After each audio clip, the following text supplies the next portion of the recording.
Guys, welcome. Collective reading tayo ngayon. So, tingnan natin dito kung ano yung current energy ng person mo.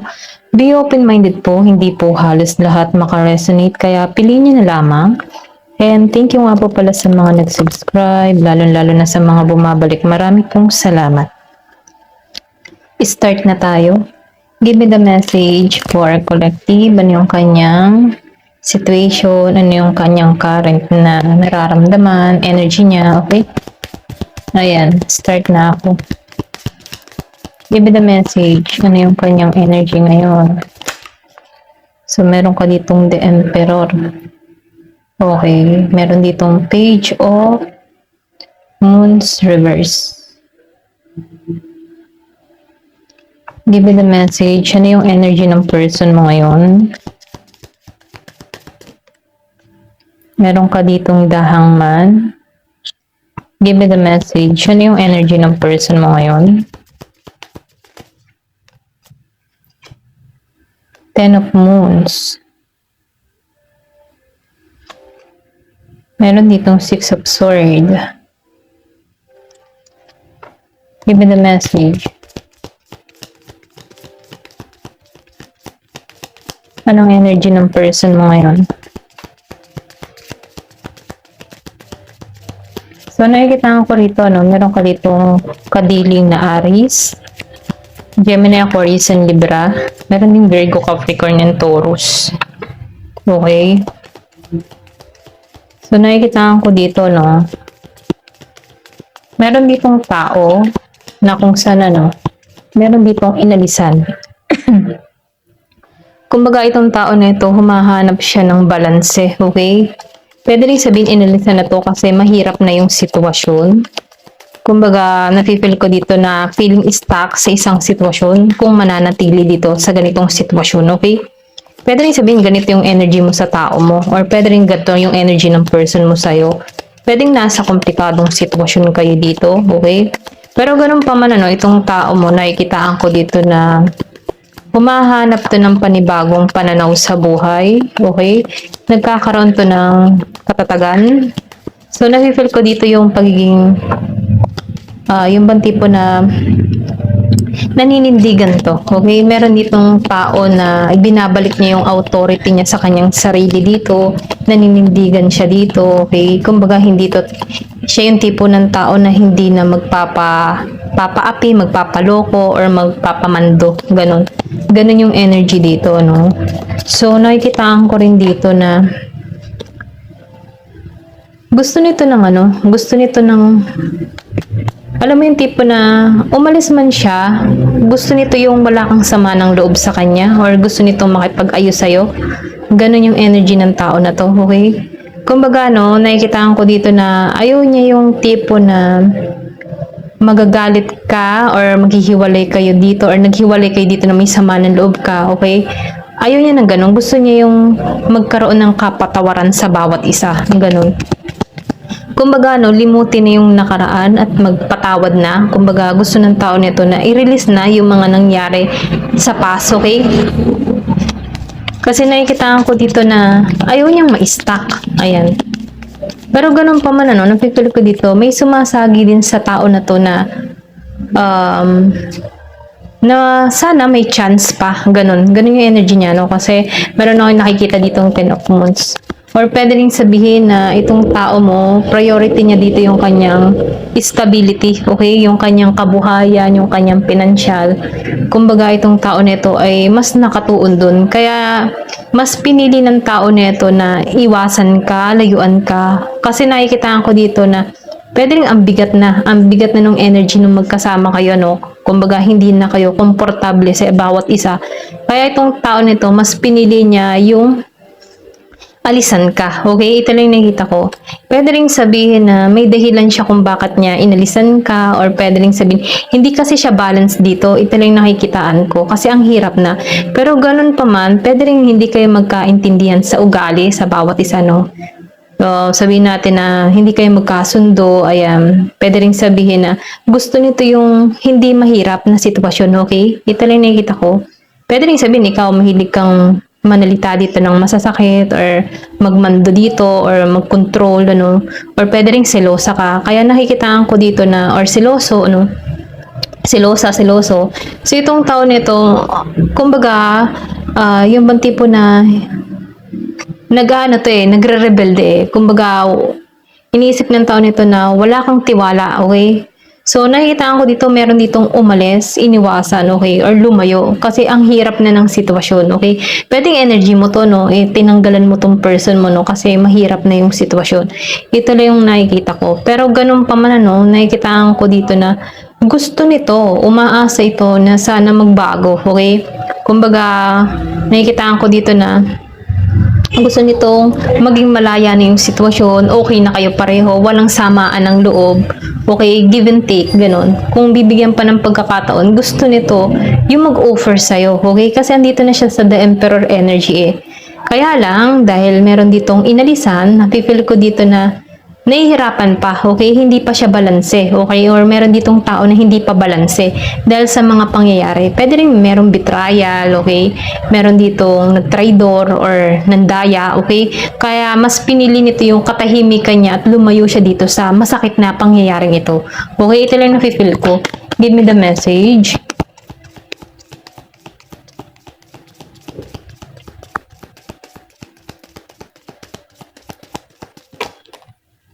So, meron ditong 10 of Wands. So, nakikitaan ko dito, no?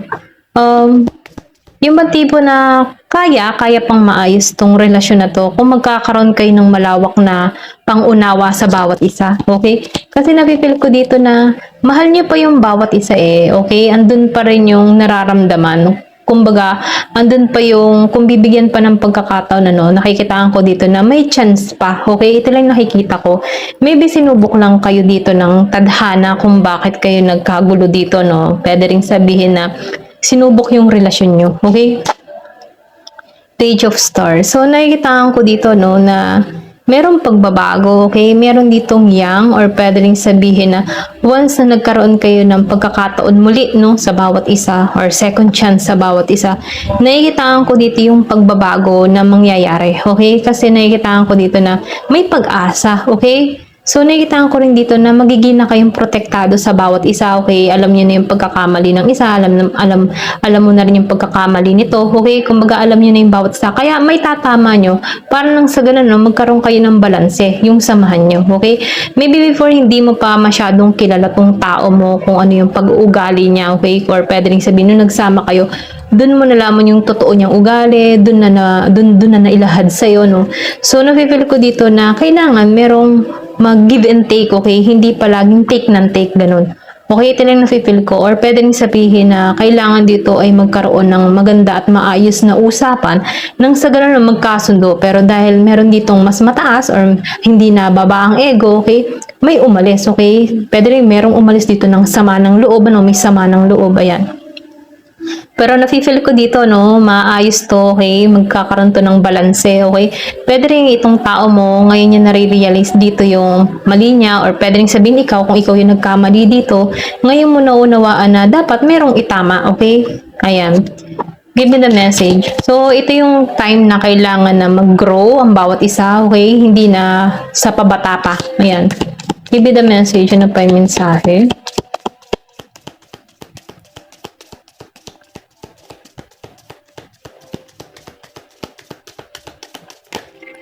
So, meron ditong 7 of Star. So, nakikitaan ko dito, no, may pag-asa pa, okay? Pwede rin sabihin marami kang choice, marami kang gustong mangyari o marating o mas marami kang priority sa panahon ngayon. Pwede rin hindi mo to pinagtutuunan ng pansin, ano? Pero nafe-feel ko dito na meron ditong 9 of Star, 2 of Star. Nakikitaan ko dito yung pagmamahal pa rin ng tao mo. Okay, ito lang yung nakikita ko.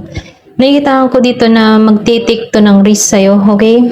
Andun pa rin yung love, hindi nawawala yung pagmamahal niya dito. Okay, kasi ikaw yung kulang, ikaw pa yung tipong ikaw yung kulang sa buhay niya. Okay, ito lang nakikita ko sa Nine of Star. Kumbaga, no, alam mo yung tipo na marami siyang kayang i-offer, pero merong kulang at kulang pa rin sa kanya. Kasi meron siyang kayang i-offer, kaya niyang yung ibigay yung pagmamahal niya, pero wala naman siyang pagbibigyan. Ganun ba yung energy, no? Kumbaga, Yung bang tipo na, gusto kong alagaan tong tao neto, gusto ko siyang mahalin, gusto kong bumawi dito, pero nasan siya? Okay, yung ganun bang energy, ano? Paano ko to maibibigay? Wala na siya. Ganon, okay? Kasi umalis ka dito, or pwede rin sabihin ikaw yung inalisan dito, no? So, nakikita ko dito, andito pa yung nararamdaman ng bawat isa, kaya mo pang ibigay yung pagmamahal mo dito, at ganun din siya, no? So, napipil ko dito, kailangan lamang dito ay magkaroon ng lakas ng loob, ano, or mag-take ng risk para sa connection na to, or mag-usap ng maayos, mahinahon, okay? Para lang sa ganun, no, maayos pa. Pero kung halimbawa naman, sobra-sobra na yung ginagawa, so, ibig sabihin, hindi to para sa'yo, no? Kasi napipil ko dito, meron lang ditong naghihinanakit, nagtampo, or pwede rin sabihin na may inalisan, okay? May dahilan siya kung bakit siya umalis, okay? Ito lang nakikita ko, sama ng loob, or pwede rin sabihin na hindi kayo magkasundo, or kulang lang ito sa usapan ng maayos. Ayan. Ito lang yung nakikita ko, ano. So, lumabas ang The Empress, oh.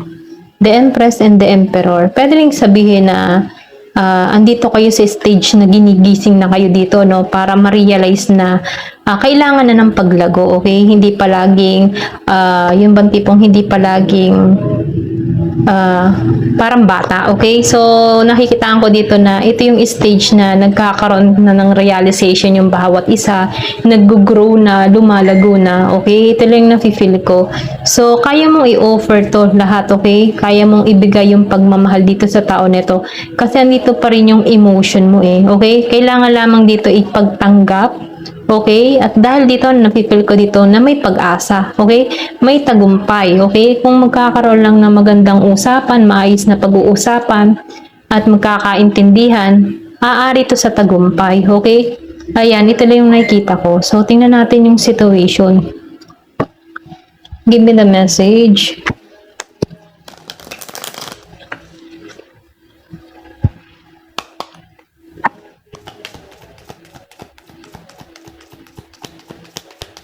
Pasensya na kayo ha kung may naririnig kayong mga tunog-tunog ha. At ako'y nasa malapit sa kalsada. Ayan. Ayan, tumalsik to. Okay? So, meron ka dito na love, o di ba? Andun pa rin yung love. Ina-adore ka pa rin ng tao neto. Hindi nawawala yung pagmamahal ng tao na to sa'yo. At ganun din ikaw. Kaya lang, dahil meron ditong pagtitiis, okay?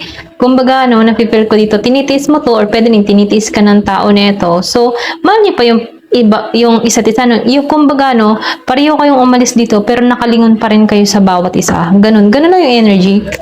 Give me the message. Meron lang pagtitiis, may pagtatampo, may hinanakit, okay? Na kung saan yung hinanakit na yun ay humantong sa pangmatagalan, ganun. So, nakita ko rin dito, pwede rin sabihin na meron tong mga kinilo sa'yo na may pagka-toxic, kumbaga hindi okay yung kanyang behavior dito. Ayan, ito lang yung nakikita ko. Or pwede rin sabihin na nung time na yon hindi pa matured ang bawat isa, meron pa siyang toxic, or pwede rin sabihin, meron pa siyang dapat ayusin sa kanyang sarili. Okay, pasensya na kung may naririnig kayo. Kasi, meron tawag dito yung nagtatabas. Marami ng damo. Ayan, sa labas. Give me the message. Ano pa yung mensahe? So, Divine Masculine. So, andito siya ngayon sa Divine Masculine, So, nakikitaan ko dito yung katatagan. The Emperor, the Daddy, okay? Kumbaga, itong tao nito, handa na sa responsibilidad. Nalago na, nagmamatured na, ayan. So, napipil ko dito, pwedeng pinaglayo kayo para mag-mature ang bawat isa, Ito lang nakikitaan ko. Kasi meron ditong the Daddy, the Mommy, ayan. Kumbaga, wife material, husband material, gano'n na ba? Ito lang nakikita ko. So nakikitaan ko rin dito, hamster wheel. Napipil ko dito na meron ditong masaganang tao or nananagana. Pwede rin sa maganda yung kabuhayan nito, maganda yung takbo ng trabaho nito, okay? So, meron ditong maghahabol. Ito lang yung napipil ko. Meron ditong hahabol, merong manunuyo, or meron ditong patungo sa'yo, kukumbinsihan ka dito, andun pa rin yung pagmamahal ng tao neto. Ayan, may pagkilos na. Pwedeng kikilos na to dahil meron na siyang pera dito, okay? Yung ba tipo na kaya kanya ng bigyan ng maayos na buhay, handa na siya sa family, meron na siyang budget. Ayan, ito na nakikita ko. Kung naging problema niya before ay pera, nafe-feel ko dito na may pagbabagong nagaganap sa tao na to. Ito lang yung nakikita ko. Ayan, thank you for watching. Love and peace.